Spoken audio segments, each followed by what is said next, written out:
For the longest time, I was the biggest Plex defender.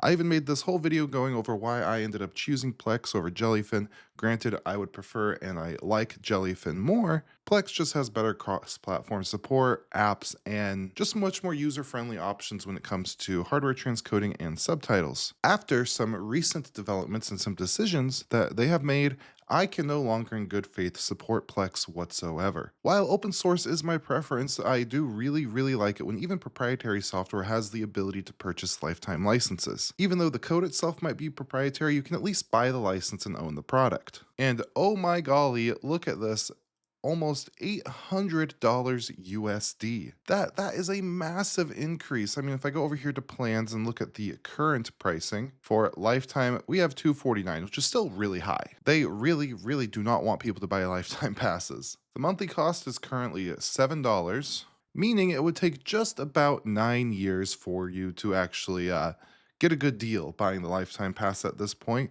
which before this change it was about 3 years where it would kind of pay for itself. With my complaining out of the way, the main point of this video is to be switching from Tatali to PlexStat right over here, because I am going to start the slow process of switching everybody in my family over to Jellyfin. And before I even start that, I want a good data metric system in place.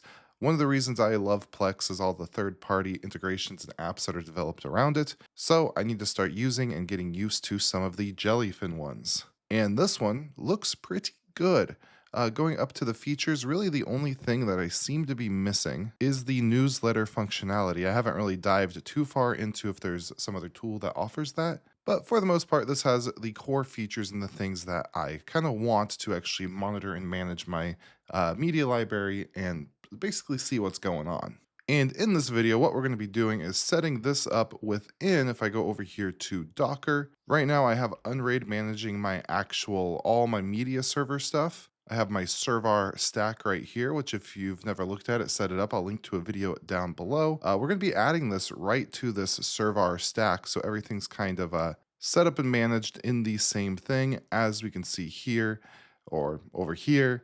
Scroll up our compose YAML. It does require a couple containers. So we have a database and the actual container itself. So in this video, what we're going to be doing is setting it all up. But first, before we get too far, we do need to thank the sponsor of today's video. Real quick, big thanks to Hwano for sponsoring today's video. If you ever had a monitor arm that slowly drops over time, wiggles a bit too much, you probably know how frustrating that is. So I've been testing the Hwano Flowlift Pro monitor arm for a couple weeks now, and it is a very solid upgrade. The big change here is the mecha spring. Most arms use a gas spring which loses pressure and drops over time.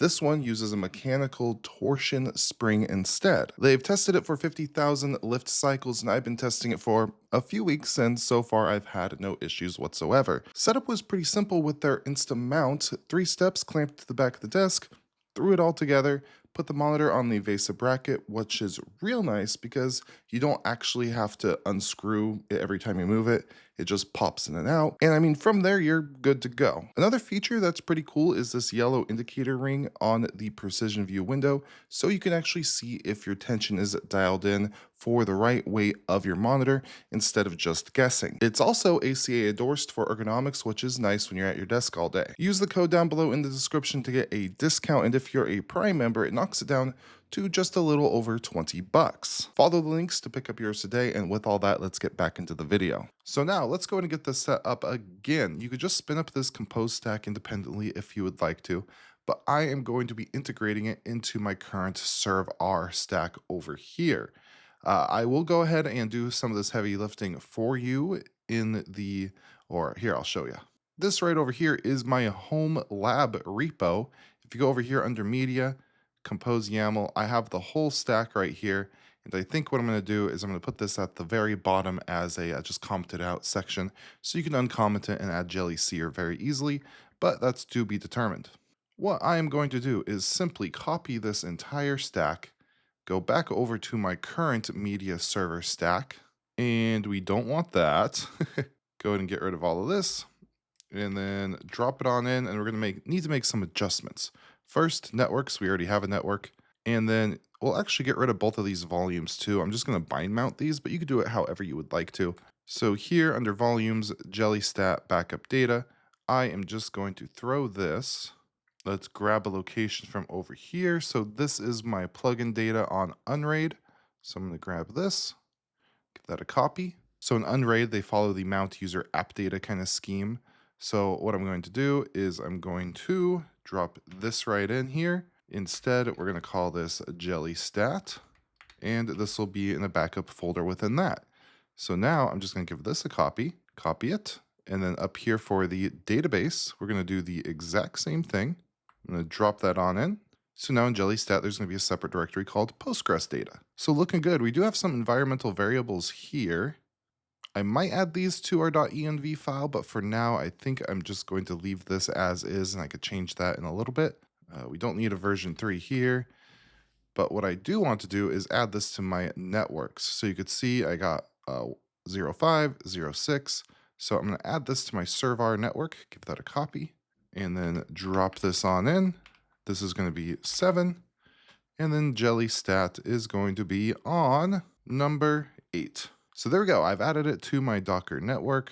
Looks like I'm going to need to fill in a JWT secret. So for this, I'm just going to use my little Bitwarden extension over here, go to my generator, and something like this should be good. So let's give that a copy and drop her on in. Set our time zone. JellyStat looks good. And I mean, for a Postgres password, you might as well make something a little bit more complicated. So let's generate another one, give that a copy, and then drop that in right here and right here. So now, theoretically, we should be able to just spin this up. And last but not least, we can't forget to remove the extra services there. So now let's save those changes. It's going to ask us some things because we got the new JellyStat stuff. This is a Unraid thing. I'll do that later. We're going to hit OK. And real quick, I'm just going to compose everything down. There we go. Let's hit done. Now, just for giggles, let's update the stack so it will pull those containers. So you can see it's pulling JellyStat and JellyStat. And we're just going to go ahead and give this a minute. And there we go. Let's hit done. And now we'll see it. We have a lot of stuff down. If we go, we should have a JellyStat somewhere right there. You can see it. Now this is on the port 3000, so we should just be able to navigate to it. There we go. Now let's create our user. So my name and password and create. So there we go. Now we have our URL and API key. So for our URL, I believe, if I'm not mistaken, I'm just going to use my local address for this one since it's just on the same machine. I have no reason to proxy this or anything like that. So 10.10.8.8096, I believe. And API key. We're going to need to get that. And to do that, we're just going to go over to our server. I'm going to click the little hamburger menu, and we are going to go to administrative dashboard. And then under here, we have advanced API keys. So I'm going to make a new key. I'm just going to call it JellyStat and create that key. There we go. Now we could give this whole key a copy here and go back over to JellyStat and drop that on in. And if life is good, it's just going to work. So there we go. We have JellyStat all set up. I'm going to watch something, or I'm going to play something here in just a sec. So actually, you can probably see back here, I got the Jellyfin application on the Xbox, which apparently is one of the places that the Jellyfin client works very well. Let's play a home movie so I don't get this account in trouble. Hey, look at that. I'm actively watching it. And you guys got some good background music. So you can see I'm watching this on an Xbox Series X here. Got all that. Or it's still syncing. It's still syncing everything. But at least the sessions right here we know for sure is working fine. All right, and I changed it. I think it's blurry enough that I might not get in trouble. But you can see it's playing. It's direct play. So that's one of the things too about hardware transcoding on Jellyfin when it comes to these clients, is it just gives the megabytes per second and not the actual quality that it's going to be going down to. I'd prefer it the other way. If this is just a setting or something I could change, let me know. Maybe I'm just dumb. But yeah, I'm not a fan of that. Hey, and it worked just fine. And you could see that this changed right here to transcode to 1080p. So life is going good. Over here, we have libraries. So we could see all the actual numbers for everything I have. You can see here an absolutely ridiculous number of files in here. I do think a lot of those are like subtitles and things like that, but I still do have a ton. Look at this. 15 terabytes, my golly. Absolute ridiculous amount of stuff in there. Users, I'm the only one in here at the moment. You can see activity, so everything that's going on. This session is still in action, so it does seem like there's a little bit of a delay here, but not too bad. We have all of our charts, so play count in the last amount of days, play count by hour, and a total. We have an option to go to the duration here, which I mean, comparing it to Tatuli, if we scroll, or not scroll, if we go over here to graphs, you can see it. I mean, it's hard to tell because I don't have enough data in here as of yet. But I mean, it should be fine. I do have a couple more things. So I got like play count top platforms, top 10 users, play count by hour of day, which this is a really critical piece of information here, which is helpful. So I just end up scheduling restarts, updates, and things like that in the middle of the night here. So it's just very helpful to know that. But I kind of already know it now, so it's not that important. But if this is like your first time getting this data, this is nice, which at least by default, play count by hour. This might be kind of what we need right here. So I think I will have just about everything. Let's kind of dive through the settings and see what we got going on here. External URL. So once I drop this into NetBird, which I mean, actually, one thing that's kind of cool, and if you are somebody who runs Unraid and you kind of want to help test this out, we threw together something very nice, which is in fact a Unraid plugin for NetBird. So you can actually access Unraid itself through like the NetBird IP addresses and things like that. So if I go over here under plugins, well, you look at that, we got NetBird. So now with this all connected up, I could go to my self-hosted instance and go over here to our reverse proxy, add a new proxy service. We're going to call this Jellyfin, add our target. And for this, we could actually select our peer directly now, which is sweet. So in this case, it's going to be the one that's 220, and this is going to be 8096. Add that target. There we go. We could continue. Don't need this for now.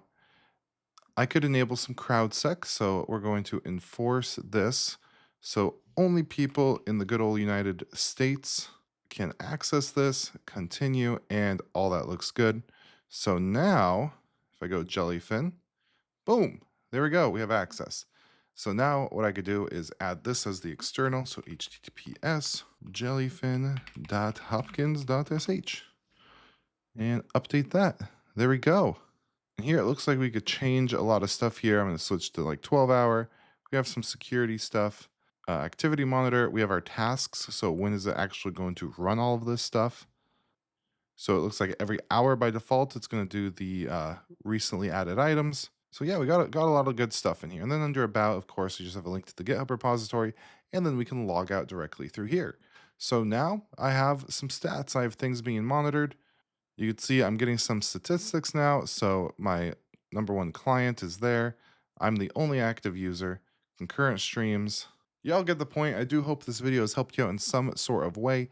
Again, I'll link down below to my GitHub repository for the home lab. I'm going to throw this right into that R stack. So if you need to update your existing stack, you could just drop this in on the bottom. Of course, you can spin it up independently. I do believe that there is a Proxmox helper script for it if you're primarily running on Proxmox for your media stuff. And of course, it's Docker. You could run it just about anywhere. With all that, I do hope you have an absolutely beautiful day, and goodbye.